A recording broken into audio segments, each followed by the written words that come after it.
Ronda da Cidade. Oferecimento. Luiz Tintas, onde a qualidade pinta. O mundo passa por grandes transformações. É preciso evoluir sempre.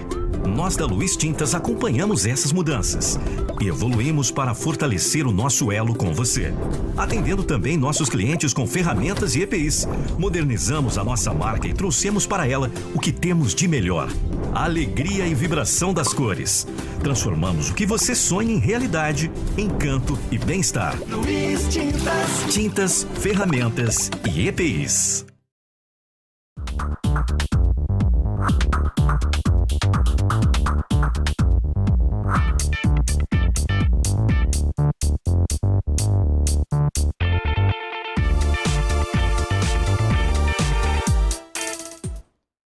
Olá, amigos, tudo bem? Esse é o programa Ronda da Cidade, que está de volta para você que gosta de ficar sempre muito bem informado. Seja bem-vindo. Essa é a Casa do Jornalismo de Linhares para todo o estado do Espírito Santo. Hoje eu vou trazer aqui a definição de um júri popular. Ontem eu falei sobre o julgamento que estava acontecendo do jovem que acabou atropelando e matando o Átila Fel. A esposa dele, Priscila Fel, ficou gravemente ferida e se tratou durante esse tempo todo e hoje está fora de qualquer risco. Quem está chegando aí é o Marcinho, que é acusado de ter atropelado. Aliás, ele estava no carro e atropelou e acabou matando o Átila Fel. Isso aconteceu no quilômetro 144 da BR-101, aqui na cidade de Linhares. Esse é o momento que ele chegou para participar do júri popular. O resultado saiu depois das 8 da noite, já era bem tarde quando eu recebi o resultado. Os jurados foram unânimes em tomar a decisão de condenação de Márcio, vulgo Marcinho. Daqui a pouco a gente vai falar mais a respeito do resultado. O que acha a defesa? Quais os próximos passos agora para a defesa? Aí está o tribunal do júri. Estava todo montado ali. André Bijos, o juiz do caso, proferiu a sentença ontem por volta das 8 horas da noite.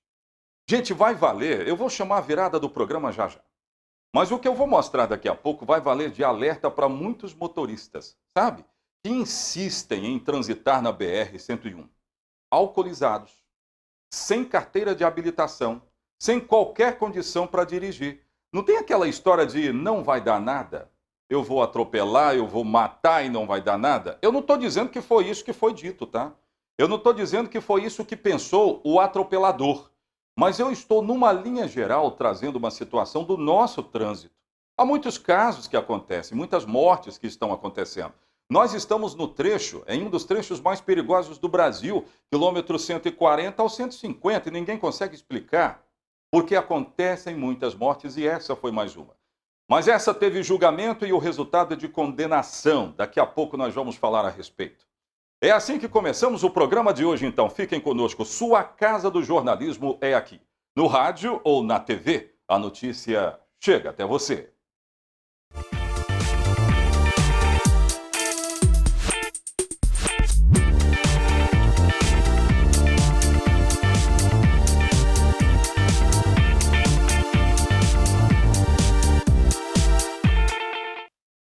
Interaja conosco através das redes sociais. Nós temos o nosso telefone de contato no WhatsApp. Atenção, 99622-4547. Esse é o contato.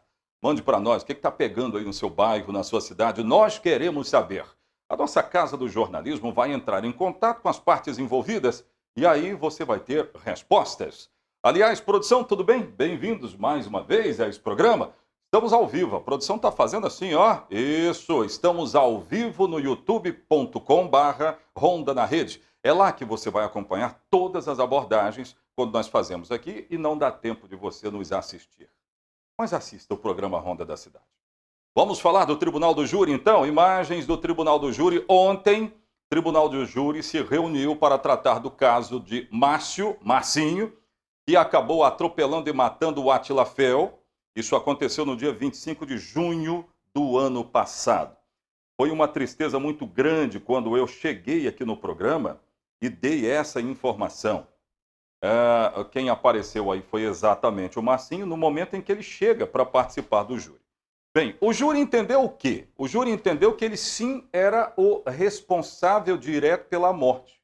Inclusive aponta dolo, que era exatamente o que o Ministério Público tinha apontado. O promotor, inclusive, falou a respeito disso. Márcio Dias da Silva, 37 anos, ele foi condenado a 38 anos de cadeia e 6 meses. No julgamento, vídeo do acidente, por várias vezes foi mostrado. Esse aí, ó, vamos ver. Noite do dia 25. Olha só o acidente, gente, como ele acontece. Sinal tá parado aí, ó. Quem tá vindo pela Tupinambás, vindo aqui para o Três Barras, tem a situação liberada, mas aí o Márcio, com seu veículo Gol, não obedeceu a esta parada. E aí entram os embates de defesa e acusação. Olha aí, ó, a moto, gente, ela foi levada por vários metros, até ficar num trecho, num ponto aí, ó.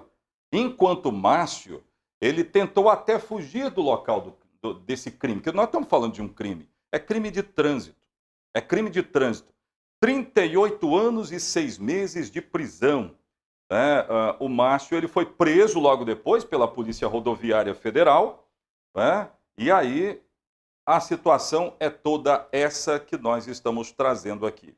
Eu tenho um relato do que chegou de conclusão o MP para pedir a condenação do Márcio, porque foi uma decisão unânime. É bom lembrar isso. Uma decisão unânime dos jurados, a maioria composta por mulheres, né? A maioria composta por mulheres. E aí esses jurados acabaram definindo exatamente que houve sim responsabilização, houve dolo, como estava apontado. Só de trânsito foram outros 6 outros crimes, e a condenação foi exatamente naquilo que esperava o MP. O promotor do caso era o doutor Bruno, inclusive. Doutor Bruno. Bem, mas aí, resultado, o Ministério Público, então, achou justa esta condenação. Mas no que se escora agora, esse é o carro do caso, ó, depois da prisão. No que se escora agora, a defesa, atenção. A defesa está usando o índice constatado de alcoolemia no sangue do Márcio. Ela já recorreu, inclusive. A notícia nova do caso não é nem a decisão do tribunal do júri.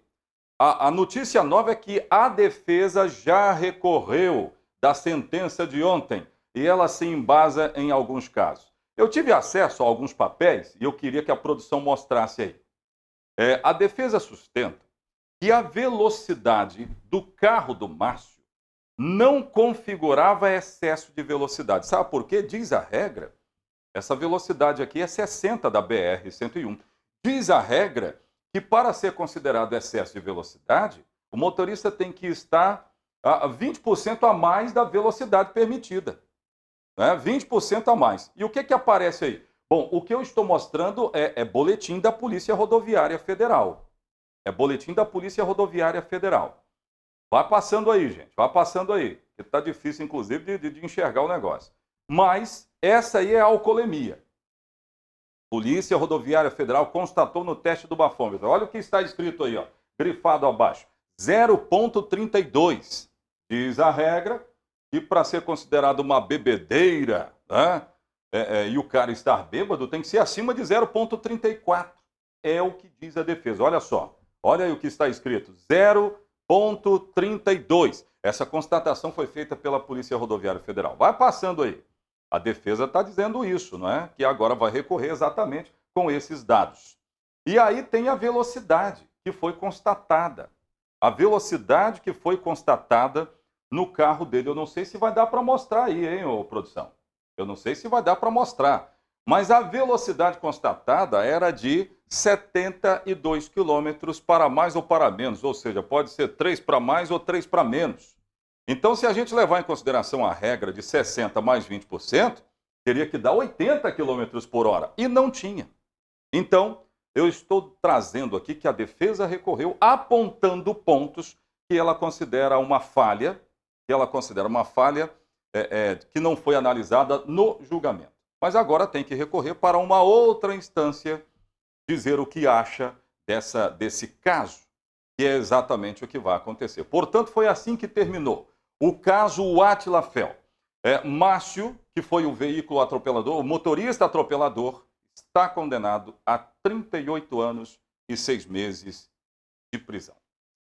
Daqui a pouco nós vamos voltar, eu vou trazer uma informação que o delegado Fabrício Lucindo foi levado a dar entrevista sobre. Uma adolescente disse que foi dopada e levada à força para um motel da cidade de Linhares. Só que aí vem a boa investigação e a constatação. Ela mentiu. Já já, você vai saber de todos esses detalhes aqui no programa Ronda da Cidade. Não saia daí, eu volto já.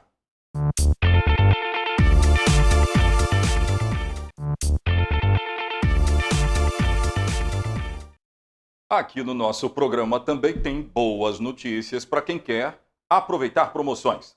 Rede Descontão, produção, coloca para mim. Rede Descontão na tela. Continua essa promoção da vitamina C. Então, R$19,99 se você levar as 3 caixinhas. Agora, se for levar uma, R$7,99. Vale a pena levar por R$19,99, hein, queridos? E a promoção do leite continua. Foi um pedido que nós recebemos aqui, eu repassei para a farmácia Rede Descontão e a decisão foi exatamente essa, manter por mais um período esta promoção. Senhores pais, aproveite então, subida para o mercado municipal. Eu conversei hoje de manhã com o delegado Fabrício Lucindo, que me relatou um caso que também nos chamou a atenção. E o próprio delegado foi levado a dar uma entrevista sobre.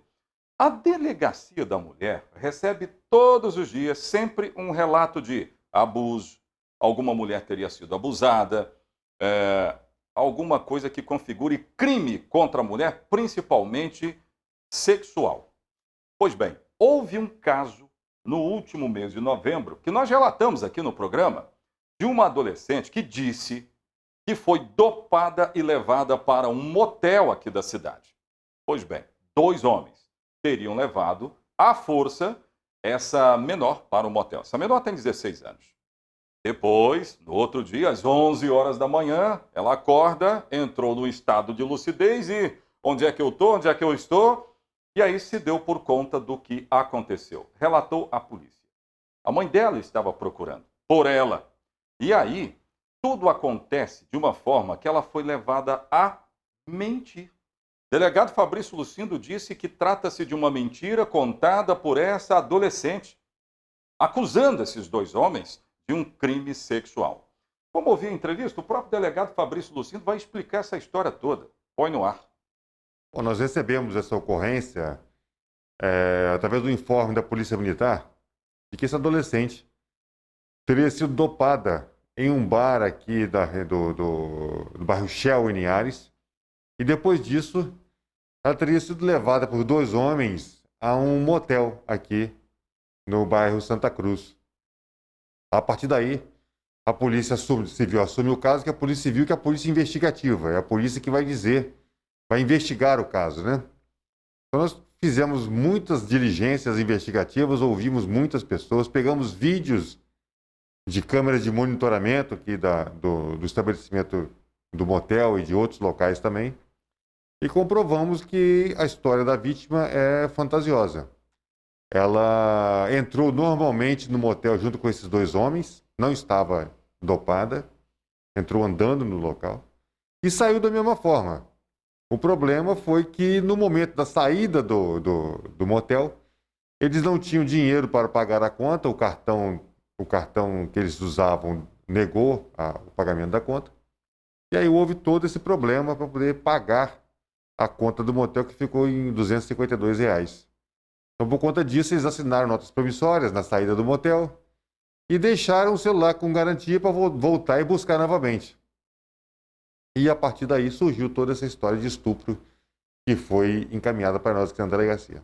Ou seja, para a gente entender, a menor estava sendo procurada pela mãe dela. Então ela resolveu inventar essa história de possível estupro para se safar da mãe, então.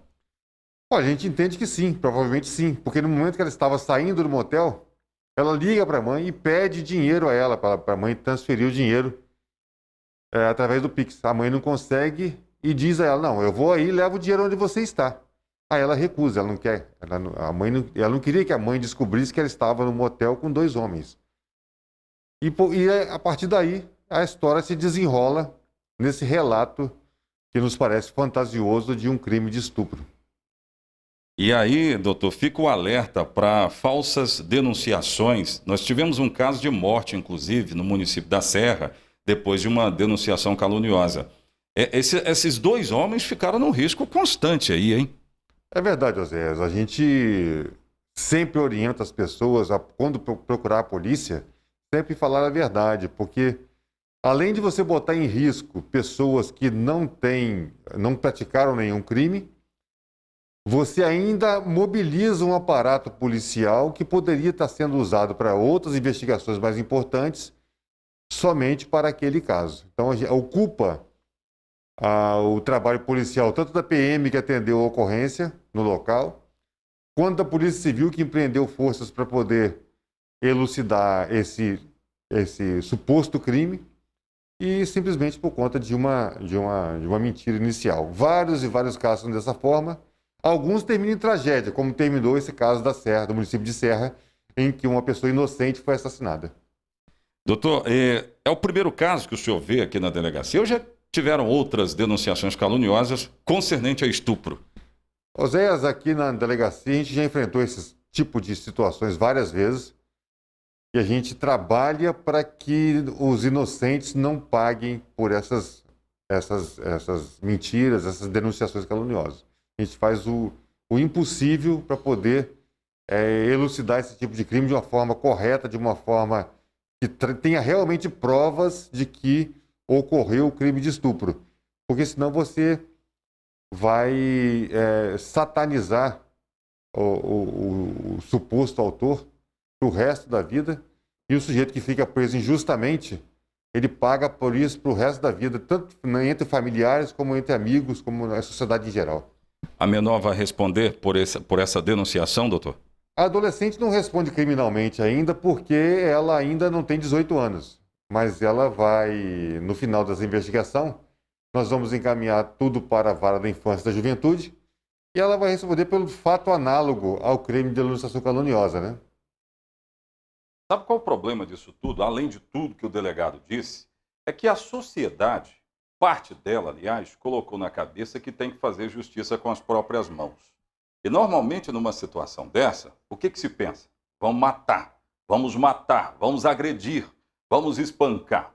Foi exatamente o que aconteceu na Serra. Quem está na Serra me acompanhando agora, bem-vindos. Mas não foi isso que aconteceu aí?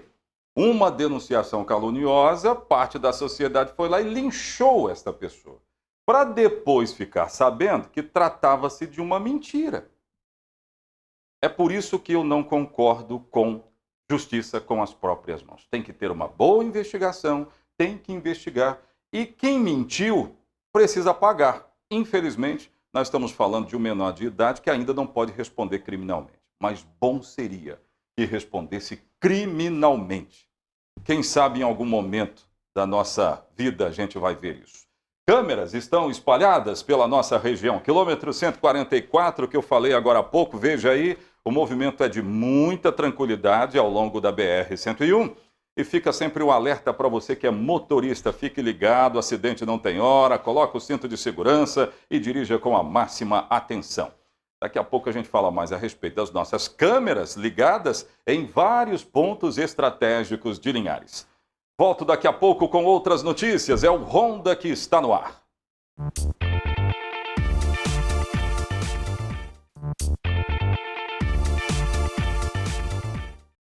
E a Covid-19, hein? A gente parou, inclusive, de mostrar... produção, nós paramos de mostrar aqui os números de casos atualizados. Estão me cobrando. Nós temos que voltar a mostrar aqui no município de Linhares e outras partes do estado. Mas a notícia que eu trago agora não é essa, não. O Espírito Santo registrou a menor média móvel de mortes por Covid-19 desde o início da pandemia. Os números são positivos e comprovam a eficácia no enfrentamento à doença aqui no estado. A Paula Leão, ela tem outras informações. Vamos ouvir. Segundo dados do Núcleo Interinstitucional de Estudos Epidemiológicos, do Instituto Jones dos Santos Neves, o Espírito Santo está chegando ao final de novembro com a menor média móvel de óbitos desde o início da proliferação da Covid-19 em abril de 2020. A média diária móvel de óbitos no estado do Espírito Santo chegou no seu menor patamar, 4 óbitos nos últimos 14 dias. Inclusive, no último sábado, de acordo com os dados do painel coronavírus do estado do Espírito Santo, a gente não registrou aí uma morte sequer. Foram 0 óbitos por Covid no último sábado. Isso sinaliza que a gente está conseguindo alcançar aí um controle cada vez maior da pandemia.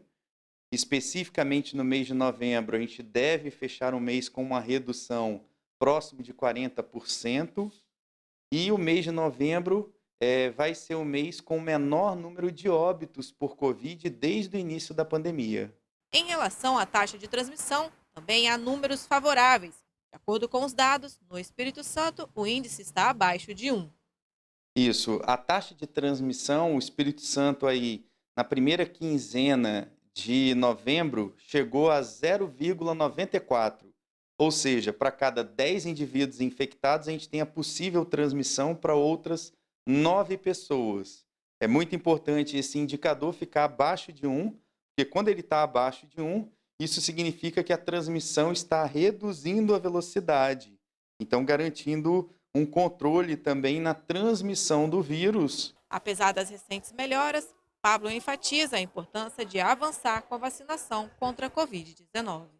Ainda tem um grupo que não retorna para tomar a segunda dose, a dose de reforço, se a gente tiver um comprometimento ainda maior desse grupo, que está atrasado aí na vacina, se ele cumprir o esquema vacinal, tomar a dose de reforço, principalmente a população idosa, esses números vão reduzir ainda mais, tanto de casos confirmados quanto de óbitos.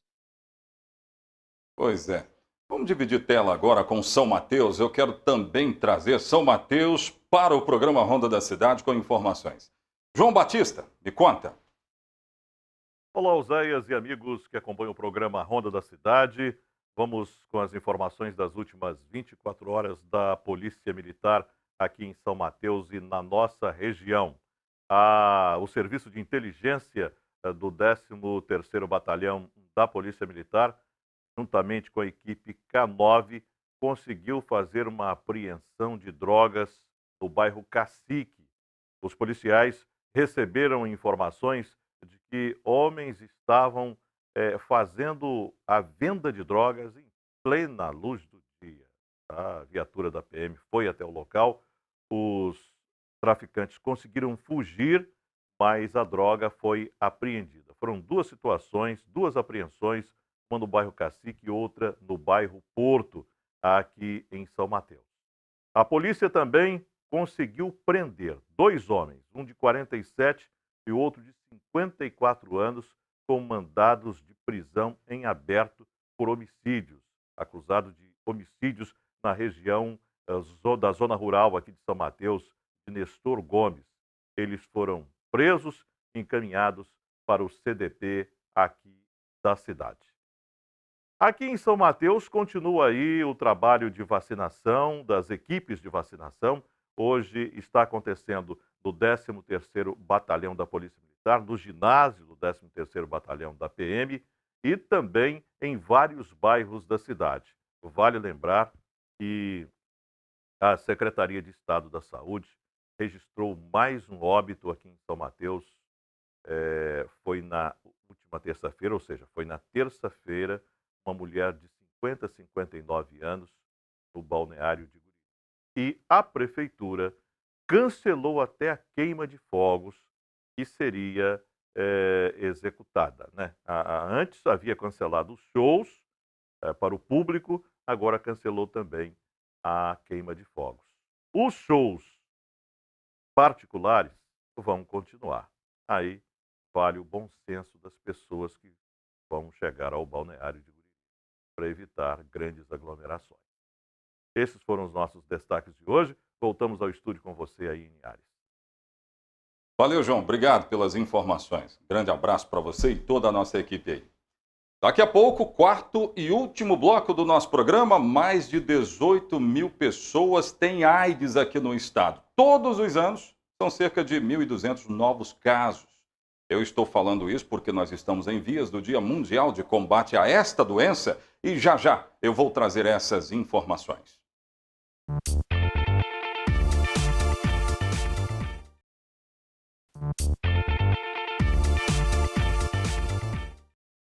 De volta, nós falamos a respeito do coronavírus, que é um mal que nos cerca e nós precisamos combater. Mas há outras doenças aqui no estado que também precisam ser combatidas. E neste momento eu quero falar de AIDS. São 18 mil pessoas com AIDS no estado. Todos os anos são cerca de 1.200 novos casos e muitos deles aqui na cidade de Linhares. No Dia Mundial de Combate à Doença, especialistas reforçam a importância da prevenção e o tratamento precoce. Jéssica Trucá tem outras informações. O Dia Mundial da Luta contra a AIDS, comemorado nesta quarta-feira, marca também o início do Dezembro Vermelho, o mês de conscientização sobre a doença. Só aqui no Espírito Santo, desde 1985 até 2020, foram registrados mais de 18 mil casos. O estado tem uma média de 1.200 novos casos por ano de infecção pelo vírus HIV.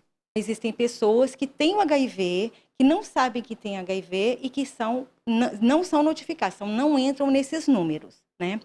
Em média, a gente tem em torno de 1.000 casos novos por ano. Atualmente, 14 mil pessoas que vivem com HIV/AIDS no Espírito Santo estão sendo tratadas com antirretrovirais nos serviços de atendimento especializado na AIDS.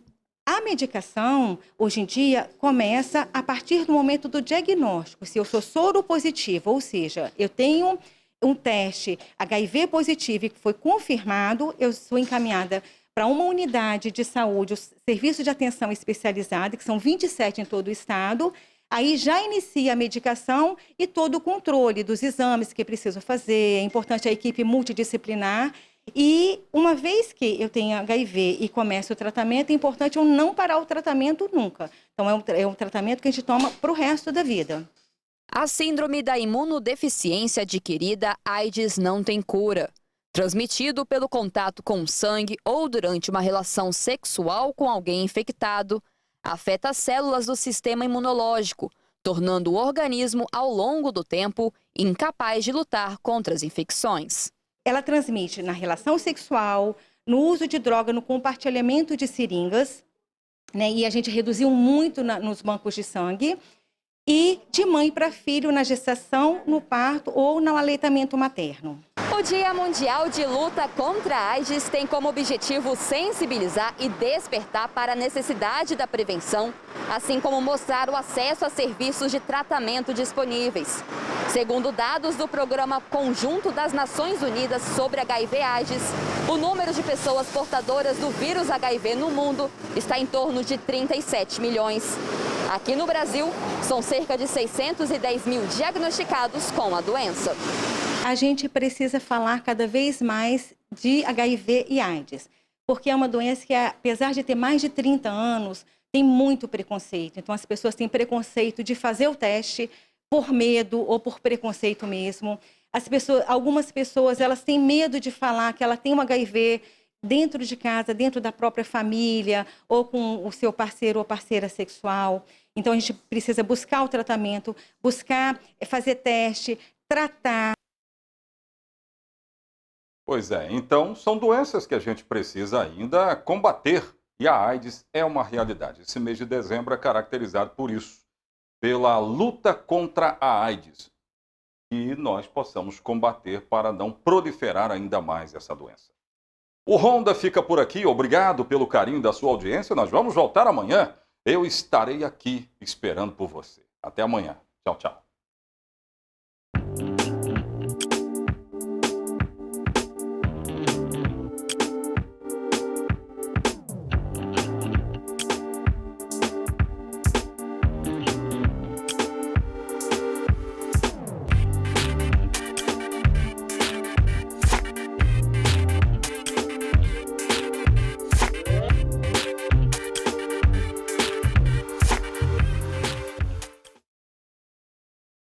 Honda da Cidade. Oferecimento. Luiz Tintas, onde a qualidade pinta. O mundo passa por grandes transformações. É preciso evoluir sempre. Nós da Luiz Tintas acompanhamos essas mudanças e evoluímos para fortalecer o nosso elo com você, atendendo também nossos clientes com ferramentas e EPIs. Modernizamos a nossa marca e trouxemos para ela o que temos de melhor: a alegria e vibração das cores. Transformamos o que você sonha em realidade, encanto e bem-estar. Luiz Tintas. Tintas, ferramentas e EPIs.